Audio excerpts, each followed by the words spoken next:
আসসালামু আলাইকুম। হিসাব বিজ্ঞান পারিভাষিক পর্বে সকলকে স্বাগতম। সেলস, যার বাংলা অর্থ বিক্রয়, অর্থাৎ যখন কোনো পণ্য কোনো ব্যক্তি বা প্রতিষ্ঠানের নিকট আমরা বিক্রয় করি তখন তাকে আমরা সেলস বলি। এই সেলস হতে পারে নগদে অথবা বাকিতে। নগদে হলে তাকে আমরা বলবো ক্যাশ সেলস। ক্যাশ সেলস, যার বাংলা অর্থ নগদে বিক্রয়, অর্থাৎ যে বিক্রয়ের ফলে আমরা টাকা পাইতেছি তাকে আমরা নগদে বিক্রয় বলবো। এরপরে লক্ষ্য করি ক্রেডিট সেলস।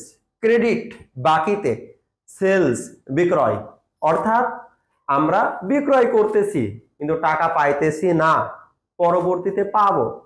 যার নামে লেখা হয় তাকে আবার অ্যাকাউন্টস রিসিভেবল বলে। তাহলে আমরা বলবো ক্রেডিট সেলস মানে বাকিতে বিক্রয়। Unrecorded sales. আনরেকর্ডেড মানে অলিখিত, সেলস মানে বিক্রয়। তাহলে আনরেকর্ডেড সেলস অর্থ অলিখিত বিক্রয়। অলিখিত বিক্রয়, যে বিক্রয় এখনো লিপিবদ্ধ হয় নাই। এরপর লক্ষ্য করো সেলস রিটার্ন। Sales return.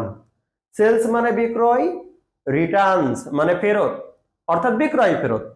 আমরা বাকিতে পণ্য বিক্রয় করেছি, যে কোনো কারণে হতে পারে পণ্যের ত্রুটি বা অন্য যে কোনো কারণে যদি আমাদের কাছে ফেরত আসে তাকে আমরা বলবো সেলস রিটার্ন, অর্থাৎ বিক্রয় ফেরত। Sales discount. সেলস বিক্রয়, ডিসকাউন্ট মানে বাট্টা, বিক্রয় বাট্টা, অর্থাৎ বিক্রয় করার সময় আমরা যে পরিমাণ ছাড় দিব, পণ্য বিক্রয় করার সময় যে পরিমাণ ছাড় দিব তাকে বলা হয় বিক্রয় বাট্টা, সেলস ডিসকাউন্ট।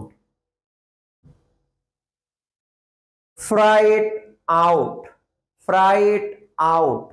এই ফ্রাইট আউট মানে বিক্রয় পরিবহন। পণ্য বিক্রয়ের ফলে আমাদের যে পরিবহন খরচটি হয় তাকে আমরা বিক্রয় পরিবহন বলি, অর্থাৎ ফ্রাইট আউট বিক্রয় পরিবহন।